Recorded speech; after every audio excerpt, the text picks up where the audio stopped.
నమస్తే, నేను మీ జర్నలిస్ట్ రవీందర్. టాపిక్లోకి వెళ్ళడానికి ముందు నాది ఒక రిక్వెస్ట్. మన ఛానల్ ఎవరైనా సబ్స్క్రైబ్ చేసుకోకపోతే కనుక తప్పకుండా సబ్స్క్రైబ్ చేసుకొని నాకు సపోర్ట్ చేయండి. సో టాపిక్ ఏంటంటే, పశ్చిమ బెంగాల్లో జరిగినటువంటి ఎన్నికలకు సంబంధించి స్ట్రాంగ్ రూమ్ల దగ్గర తృణమూల్ కాంగ్రెస్ పార్టీ అక్కడ అనుమానాస్పద కదలికలు ఉన్నాయని చెప్పి ఒక సీసీ ఫుటేజ్ను రిలీజ్ చేయడం జరిగింది. సోషల్ మీడియా వేదికగా ఈ సీసీ ఫుటేజ్కి సంబంధించి పెద్ద ఎత్తున చర్చ జరుగుతూ ఉంది. ఈ చర్చ జరుగుతున్నటువంటి క్రమంలో ఆంధ్రప్రదేశ్లో జరిగినటువంటి 2024 ఎన్నికలు ఏవైతే ఉన్నాయో, వైఎస్ఆర్ కాంగ్రెస్ పార్టీ ఓటమికి దీనికి లింకు పెడుతూ ఒక ఆసక్తికరమైన చర్చ. పశ్చిమ బెంగాల్లో పోలింగ్కి సంబంధించి 5 గంటల తర్వాత జరిగినటువంటి పోలింగు, ఆంధ్రప్రదేశ్లో 5 గంటల తర్వాత జరిగినటువంటి పోలింగు, ఈ రెండింటికి సంబంధించి ఉన్నటువంటి లింక్ ఏమిటనేది ఒకసారి మనం చూద్దాం. దానికంటే ముందు సోషల్ మీడియా వేదికగా వైరల్ అవుతున్నటువంటి వీడియో క్లిప్పింగ్ ఒకసారి చూడండి. ఇక్కడ ఇదిగో 2026 4వ నెల 30వ తారీఖు సాయంత్రం 7:55 ఇది.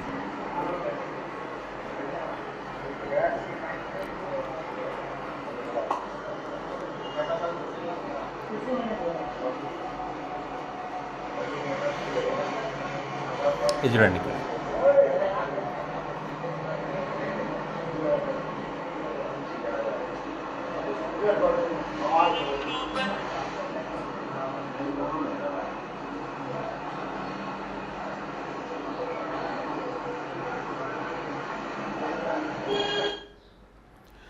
సో ఇది ఎన్నికల కమిషన్ ఈ వీడియో క్లిప్పింగ్ సంబంధించి ఏమంటారంటే, ఇది పోస్టల్ బ్యాలెట్కి సంబంధించి దాన్ని వేరు చేసేటువంటి ఒక ప్రక్రియ. మేము ఏప్రిల్ 30వ తారీఖున అన్ని పార్టీలకు సాయంత్రం 4 గంటలకు ఈమెయిల్స్ పంపించడం జరిగింది. ఈ ప్రక్రియ మీ సమక్షంలో జరుగుతుందని చెప్పి. సో కాబట్టి దీన్ని నమ్మకండి, ఇక్కడ ట్యాంపరింగ్ ఏం జరగడం లేదు అనేటువంటి ఒక వివరణ, ఇది ఫేక్ అని చెప్పి ఎన్నికల సంఘం చెప్తా ఉంది. అయితే ఇక్కడ అన్ని పార్టీలను ఆహ్వానించినప్పుడు ఆ పార్టీకి సంబంధించినటువంటి ఆ ప్రతినిధులు ఎవరు కూడా ఇక్కడ కనిపించడం లేదనేటువంటి ఒక ప్రశ్న కూడా ఇక్కడ తలెత్తుతూ ఉన్నది. సో కాబట్టి ఇక్కడ ఏదో మతలబ్ ఉంది, ఏదో జరుగుతూ ఉంది, ఎన్నికల కమిషన్తో బీజేపీ కుమ్మక్కైంది అనేటువంటిది తృణమూల్ కాంగ్రెస్ పార్టీ యొక్క ఆరోపణ. సో ఈ క్రమంలో మరి వారి ఏజెంట్లను అక్కడ పంపడం, అలర్ట్ చేయడం, మమతా బెనర్జీ గారు కూడా అక్కడికి వెళ్ళడం, అక్కడికి వెళ్ళిన తర్వాత అక్కడ జరుగుతున్నటువంటి పరిస్థితులకు సంబంధించి పట్టపగలే ప్రజాస్వామ్యాన్ని కూని చేస్తూ ఉన్నారని ఎలక్షన్ కమిషన్ బీజేపీతో కుమ్మక్కైందని చెప్పి సౌత్ కోల్కతాలోని షెకావత్ మెమోరియల్ స్కూల్ దగ్గర మరి మమతా బెనర్జీ గారు కొన్ని వ్యాఖ్యలు చేయడం జరిగింది. ఈ సీసీ ఫుటేజ్కి సంబంధించి అలర్ట్గా ఉండాలని చెప్పి, మాకు అనుమానాలు ఉన్నాయి, అనుమానాస్పదంగా ఇక్కడ ఉంది కాబట్టి మేము ఇక్కడికి వచ్చామని చెప్పి, అంటే ఇక్కడ అది ఫేకా కాదా అనే విషయం పక్కన పెడితే కనుక మమతా బెనర్జీ గారు ఒక తన క్యాడర్ మాత్రం అలర్ట్ చేశారని చెప్పాలి. ఎందుకంటే మే 4వ తారీఖున వీటికి సంబంధించినటువంటి ఫలితాలు వస్తాయి. సో ఆ లోపు ఏం జరగకుండా ఉండేందుకు, అంటే ప్రజల దృష్టి ఇక్కడ దీనిపైన ఉంచేందుకు ఆమె జాగ్రత్త తీసుకున్నారని చెప్పొచ్చు. ఇక ఇంత జరిగిన తర్వాత మళ్ళీ వాళ్ళు ఏదైనా చేయాలంటే చేయలేని పరిస్థితి. సో ఈ దెబ్బకి ఏమైందంటే, ఇక్కడ ఉధృతమైనటువంటి పరిస్థితి కారణంగా అంటే ఇక్కడ బలగాలను కూడా అక్కడ మోహరించాల్సినటువంటి పరిస్థితి వచ్చింది. ప్రజల దృష్టి కూడా దానిపైన ఉంటుంది. సో తప్పు జరగడానికి అవకాశం లేదు. సో ఇక్కడ మమతా బెనర్జీ గారు గెలుస్తారా, ఓడిపోతారా, ఎగ్జిట్ పోల్స్ కరెక్ట్ అయితే లేదా అనే విషయం పక్కన పెడితే తన ప్రయత్నం తను చేసింది. సో ఇదే అంశానికి సంబంధించి ఒక్కసారి మనము వైఎస్ఆర్ కాంగ్రెస్ పార్టీ చేసినటువంటి మిస్టేక్స్ ఒకసారి మనం చూస్తే, మీరు చూడండి, కొంత ఆసక్తికరమైన చర్చ అయిందంటే ఇక్కడ వైఎస్ఆర్ కాంగ్రెస్ పార్టీ కూడా 2024 ఎన్నికల సందర్భంగా ఈ మాత్రం జాగ్రత్తలు తీసుకొని ఉండింటే బాగుండేది. వీళ్ళు ఎలక్షన్ అయిపోయిన తర్వాత ఇది ఎట్లా పెరిగింది, అది ఎట్లా పెరిగింది, ఆ సీసీ ఫుటేజ్ చేయండి, ఈ సీసీ ఫుటేజ్ చేయండి అని చెప్పి తర్వాత ఏమంటారు, చేతులు కాలిన తర్వాత ఆకులు పట్టుకుంటే ఏం లాభం అన్న పరిస్థితి వైసీపీ పార్టీది. ఒకసారి మీరు గమనించండి, ఇక్కడ ఒక ఇంట్రెస్టింగ్ పాయింట్. 23/4/2026 మొదటి విడత 152 నియోజకవర్గాల్లో ఎన్నిక జరిగింది. 29/4/2026 142 నియోజకవర్గాల్లో ఎన్నిక జరిగింది పశ్చిమ బెంగాల్లో. ఓకే, ఇక్కడ మొత్తం టోటల్గా 7 కోట్ల జనాభా పశ్చిమ బెంగాల్ జనాభా. అందులో 6.5 కోట్ల ఏమో ఓటింగ్ పాల్గొన్నారనేది మనం చూస్తూ ఉన్నాం లెక్కలు. అయితే 5 PM వరకు, 5 గంటల వరకు 90% ఓటింగ్. ఓకే, దాని తర్వాత 5 గంటల తర్వాత నమోదైనటువంటిది, అంటే ఫైనల్గా వీళ్ళు చెప్పింది 92.93%. అంటే ఈ 5 గంటల తర్వాత ఓటింగ్ నమోదైనది 2.93% ఓటింగ్.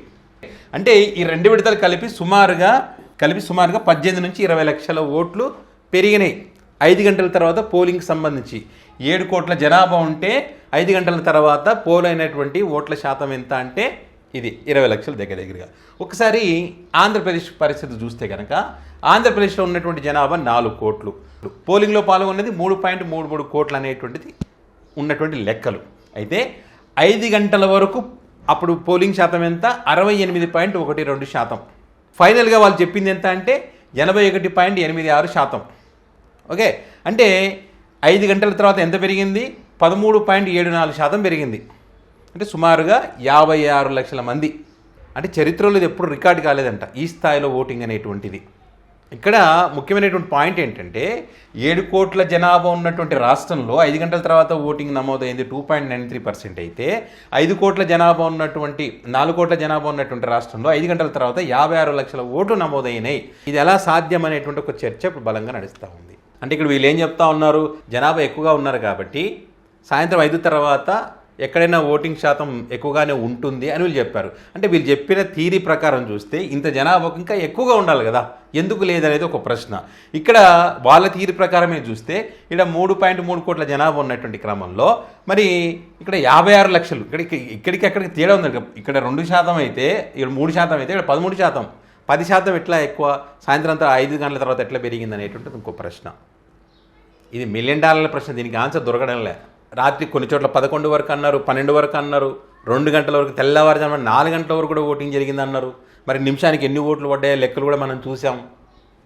సో వీటన్నిటిని వైఎస్ఆర్ కాంగ్రెస్ పార్టీ ముందుగానే తమ ఏజెంట్లను అలర్ట్ చేసి ఉంటే కనుక, అధికారంలో ఉన్నారు, మళ్ళీ వైసీపీ పార్టీ అధికారంలో ఉండి జాగ్రత్త పడి ఉంటే ఫలితాలు వేరేలాగా ఉండేవి. అంటే వైఎస్ఆర్ కాంగ్రెస్ పార్టీ నిర్లక్ష్యంగా వ్యవహరించింది.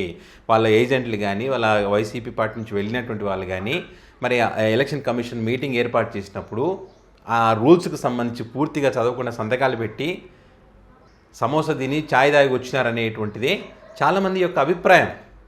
వాళ్ళు కనుక పర్ఫెక్ట్గా నిబంధనలు చదివి ఉంటే ఈరోజు కోర్టులకు వెళ్ళి వాళ్ళు పోరాటం చేయడానికి అవకాశం ఉండేది. ఇప్పుడు కోర్టులకు వెళ్ళడానికి లేదు. ఆ రోజు సంతకం పెట్టారు కాబట్టి ఏం చెప్తారు కోర్టులో? ఆ రోజు ఎట్లా సంతకం పెట్టినారని చెప్పి కోర్టు ప్రశ్నిస్తుంది. సో మీరు వైపు అడగడానికి ఏం లేదు. ఇప్పుడు 13% ఎట్లా పడింది, 5 గంటల తర్వాత ఎట్లా నమోదైంది, 11 గంటల తర్వాత సీసీ ఫుటేజ్ ఏదంటే వాళ్ళు లేదంటున్నారు. ఆడబిడ్డల రక్షణ కోసం వాళ్ళది బజార్లో పెట్టాం మేమంటే రకరకాలుగా ఎన్నికల కమిషన్ చెప్తున్నటువంటి పరిస్థితులు మనం చూస్తూ ఉన్నాం. సో కనీసం ఇప్పటికైనా ఈ సరి ప్రక్రియ వచ్చింది ఆంధ్రప్రదేశ్లో. మరి వైసీపీ క్యాడర్ అలర్ట్గా ఉండి ఆ సరి ప్రక్రియ ఏ రకంగా జరుగుతుంది ఏంటని వాటిని గమనిస్తూ ఇక్కడ ఉన్నటువంటి నిజమైన ఓటర్లు ఎవరు, దొంగ ఓటర్లు ఎవరు అనే వాటన్నిటిని పరిశీలించి జాగ్రత్త పడాల్సిన అవసరం ఉంది. ఇప్పుడు కూడా పట్టించుకోకపోతే మాత్రం ఖచ్చితంగా 2029లో నష్టం జరిగే అవకాశం ఉంటుంది. సో మరి ఈ అంశానికి సంబంధించి మీ అభిప్రాయాన్ని కామెంట్ రూపంలో పెట్టగలరు. Thank you.